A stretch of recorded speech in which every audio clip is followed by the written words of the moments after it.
සිරු දෙනාම සුපුරුදු පරිදි සාදරයෙන් පිළිගන්නවා ඔන්න අද IQ Expert YouTube channel එකට. ඉතින් අද අපේ පාඩම වෙන්නේ වර්ගඵලය. ඉතින් නොදන්න වර්ගඵලයේ තේරෙන සිංහලෙන් හරියට දැනගන්න වීඩියෝ එක අවසාන වෙනකම් රැඳී ඉන්න. එහෙනම් channel එකට subscribe පාරක් දාගෙනම අද අපි වැඩේට යමු. ඉතින් අද අපේ පාඩම වෙන වර්ගඵලයේ සෙවීම සඳහා භාවිතා කරන තල රූප තමයි සමචතුරස්‍රය, ත්‍රිජ්‍යාකෝණාශ්‍රය, ත්‍රිකෝණය, ත්‍රිපිසියම සහ වෘත්තය. පරිමිතිය හොයන්න ගත්ත තල රූපම තමයි මෙතෙන්දිත් අපි ගන්න. එතකොට සමචතුරස්‍රයක් ගත්තොත් සමචතුරස්‍රයක අපි පරිමිතිය කොහොමද හෙව්වේ? වටේ දිග එකතු කරලා. පරිමිතිය කියන්නේ වටේ දිග එකතුවනේ. හැබැයි වර්ගඵලය කියන්නේ ඒක නෙවෙයි. වර්ගඵලයේදී අපි කරන්නේ දිග වැඩි කරනවා ඵලයෙන්. ඒ කියන්නේ සමචතුරස්‍රයක පාද හතරම දිගින් සමානයි. එහෙනම් මේක මේ පාදේ 4යි නම් මේ හැම පාදයක්ම සෙන්ටිමීටර 4ක් වෙනවා. එහෙනම් සමචතුරස්‍රයක වර්ගඵලය හොයන්නේ දිග වැඩි කිරීම ඵලයෙන්. දිග 4යි පළල 4යි. 4ක් අතර 16යි. 16යි සෙන්ටිමීටර. සෙන්ටිමීටර තමයි අපි පරිමිතිය දාන්නේ. හැබැයි වර්ගඵලයේදී අපි දාන්නේ වර්ග සෙන්ටිමීටර කියන එක. ඊළඟට ත්‍රිජ්‍යාකෝණාශ්‍රය. ත්‍රිජ්‍යාකෝණාශ්‍රයේ වර්ගඵලය හොයන්නේ සමචතුරස්‍රයේ වර්ගඵලයේ විදිහටමයි ත්‍රිජ්‍යාකෝණාශ්‍රයත් හොයන්නේ. වර්ගඵලය සමානයි දිග වැඩි කිරීම පළල. දිග 3යි. පළල 2යි. 3 වරක් 2 6යි. 6යි වර්ග සෙන්ටිමීටර. ඊළඟට ත්‍රිකෝණය. ත්‍රිකෝණයක වර්ගඵලය හොයන්න පොඩි සමීකරණයක් තියෙනවා. ඒක තමයි වර්ගඵලය සමානයි භාගයයි වැඩි කිරීම ආධාරක පාදය වැඩි කරනවා ලම්බ උසෙන්. ඉතින් ඔය සමීකරණයෙන් අපිට ත්‍රිකෝණයක වර්ගඵලය ලේසියෙන්ම හොයන්න පුළුවන්. දැන් අපි මේ තියෙන දත්ත ආදේශ කරලා ගාන හැදුවොත් භාගය වැඩි කරනවා ආධාරක පාදය කියන්නේ මෙන්න මේ පාදය සෙන්ටිමීටර් 2යි. වැඩි කිරීම ලම්බ උස. ලම්බ උස කියන්නේ මෙන්න මේ උස සෙන්ටිමීටර් 4යි. මේ දෙකට මේ දෙක කැපෙනවා. ඉතිරි වෙන්නේ 4යි සෙන්ටිමීටර්.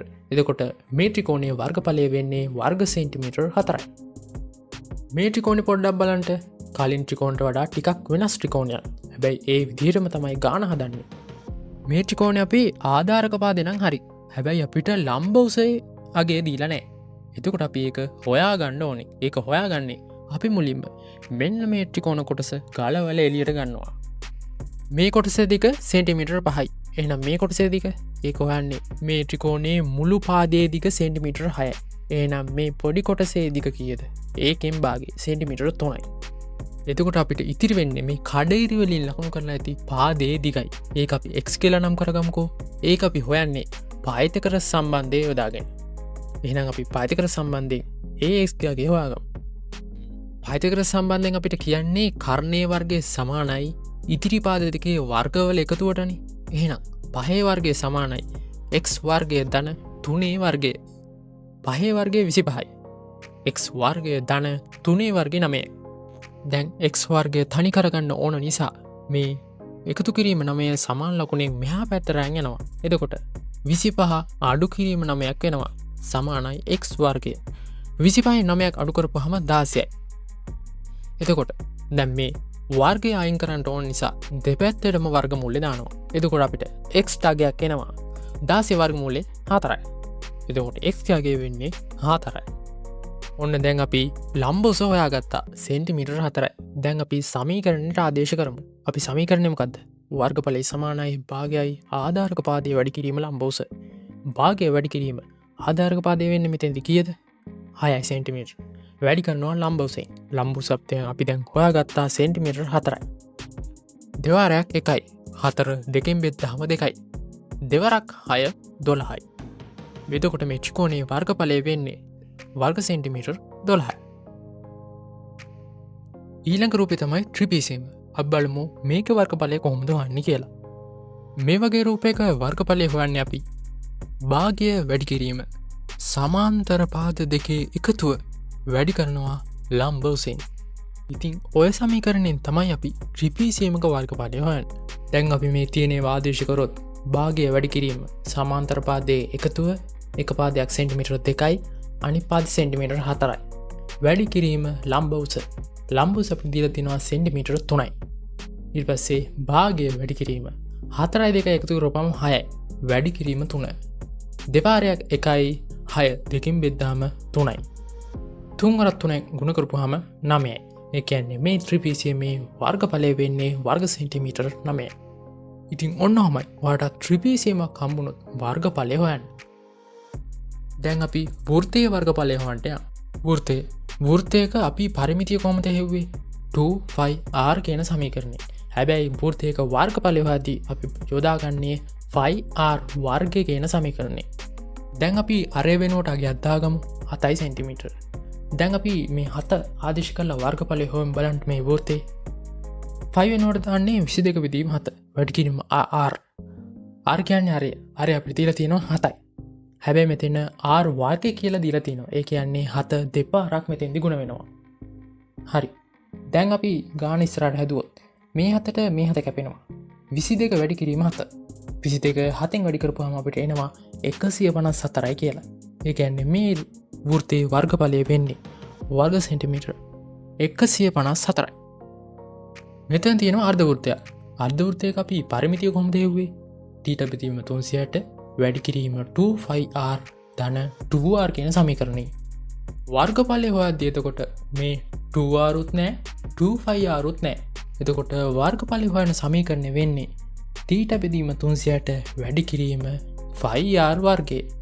ඉතින් ඔය සමීකරණයෙන් පුළුවන් අපිට කේන්ද්‍රික ඛණ්ඩයක වර්ගඵලය ලේසියෙන්ම හොයන්න. දැන් අපි මේ දීලා තියෙන දත්තවලට අනුව මේ රූපය වර්ගඵලය හෙව්වොත් θ වලගේ කේන්ද්‍රික ඛණ්ඩයේ කෝණය අගය අර්ධ වෘත්තයක් නම් කෝණය වෙන්නේ අංශක 180යි නේ. එහෙනම් θ 180යි බෙදීම 360 වැඩි කිරීම 5 වෙනුවට දාන්නේ අපි 22 බෙදීම 7 වැඩි කිරීම r. r අපිට මෙතන දීලා තියෙනවා සෙන්ටිමීටර 21යි. r වර්ගයනේ. ඒ කියන්නේ r දෙපාරක් ලියවෙනවා. හරි. දැන් අපි කපලා කරලා උත්තරේ ගමු. 180ට 1යි 360ට 180න් බෙද්දාම 2යි. 2ට 1යි 22 දෙකෙන් බෙද්දාම 11යි. 7ට 1යි 21 7න් බෙද්දාම 3යි. 11 ගුණ කිරීම 21 3න් ගුණ කරපුවාම 63යි. අපේ channel එකේ දිගටම එකතු වෙලා හිටපු අය දන්නවා ඕනෑම සංඛ්‍යාවක් 11න් ගුණ කිරීමේ කෙටි ක්‍රමය. ඒ ක්‍රමයටම මේකත් හදමු. මේ 63 කියන සංඛ්‍යාවේ 6යි 3යි මේ විදිහට ඈඩ් කරලා ලියා ගන්නවා. ඊට පස්සේ 6යි 3යි එකතු කරනවා. 6යි 3යි එකතු කරපුවම 9යි. ඒ 9 මේ මැදින් ලියා ගන්නවා. දැන් 693යි. ඒ කියන්නේ මේ අර්ධ වෘත්තයේ වර්ගඵලය වෙන්නේ වර්ග සෙන්ටිමීටර් 693යි. ඉතින් ඔයාටත් ඕනෑම සංඛ්‍යාවක් තප්පර ගානක් ඇතුළත 11න් ගුණ කිරීමේ ක්‍රමය ඉගෙන ගන්න ආසයි නම් උඩ පේන කාඩ්ඩෙන් හරි පල්ලා ඩිස්ක්‍රිප්ෂන් එකේ තියෙන ලින්කෙන් හරි ගිහින් ඔයාට ඒ වීඩියෝ එකත් බලන්න පුළුවන්. ඔන්න තවත් කේන්ද්‍රික ඛණ්ඩයක් දීලා තියෙනවා. දැන් ඔය කට්ටිය දන්නවා මේ වගේ කේන්ද්‍රික ඛණ්ඩයක වර්ගඵලය හොයන විදිය. වර්ගඵලය සමානයි. θ බෙදීම 360 වැඩි කිරීම 5r වර්ගය. θ වෙනුවට අපේ කේන්ද්‍රික කෝණයේ අගය අංශක 45යි. බෙදීම 360 වැඩි කිරීම 5 වෙනුවට දාන්නේ 22 බෙදීම 7 වැඩි කිරීම r. අරය අපිට මෙතෙන්දි දීලා තියෙනවා 7යි. අරය දෙපාරක් ලියවෙන්න ඕනේ. ඒ නිසා 7 වැඩි කිරීම 7. දැන් අපි කපලා කොල්ල උත්තරේ ගමු. 45ට 1යි 360 45න් බෙද්දාම 8යි. 8 දෙකෙන් බෙද්දාම 4යි 22 දෙකෙන් බෙද්දාම 11යි. මේ 7ට මේ 7 කැපෙනවා. එතකොට අපිට ඉතුරු වෙන්නේ 11 ගුණ කිරීම 7 බෙදීම 4. 11 7න් ගුණ කරපුවාම 77යි. ඒක බෙදනවා 4ෙන්. 77 4ෙන් බෙද්දාම අපිට අවසාන උත්තරේ එනවා 19.25යි. ඒ කියන්නේ මේ කේන්ද්‍රික ඛණ්ඩයේ වර්ගඵලය වෙන්නේ වර්ග සෙන්ටිමීටර් 19.25යි. එහෙනම් ඕනෑම තල රූපයක වර්ගඵලය හොයන හැටි දැන් ඔය කට්ටිය දන්නවා. ඒ වගේම අපි මීට කලින් පරිමිතිය ගැනත් කතා කළා. ඒ වීඩියෝ එක ඔය කට්ටිය තාමත් බැලුවේ නැත්නම් උඩ පේන කාඩ්ඩෙන් හරි පල්ලා ඩිස්ක්‍රිප්ෂන් එකේ තියෙන ලින්කෙන් හරි ගිහින් ඒ පාඩමත් ඔයාලට බලන්න පුළුවන්. එහෙනම් දැන් ඔය කට්ටියන්ට පරිමිතිය හා වර්ගඵලයෙන් එන ඕනෑම ගානක් ලේසියෙන් විසඳන්න පුළුවන්. හරි. එහෙනම් අද මේ වර්ගඵලයේ පාඩම ගැන ඔයාගේ අදහස මොකද්ද? අදහස් බණින් කමෙන්ට් කරන්න. ඒ වගේම වීඩියෝ එක හොඳයි නම් වීඩියෝට ලයික් එකකුත් දාන්න යන්න. ඒ වගේම මේ වීඩියෝ එක යාළුවන්ට බලන්න ෂෙයා කරන්න කියලා මතක් කරන ගමන් තවත් වීඩියෝ එකකින් ඉක්මනින්ම හමු වීමේ බලාපොරොත්තුවෙන් අදට ඔබෙන් සමු ගන්නවා කට්ටිය සියලු දෙනාටම සුබම සුබ දවසක්.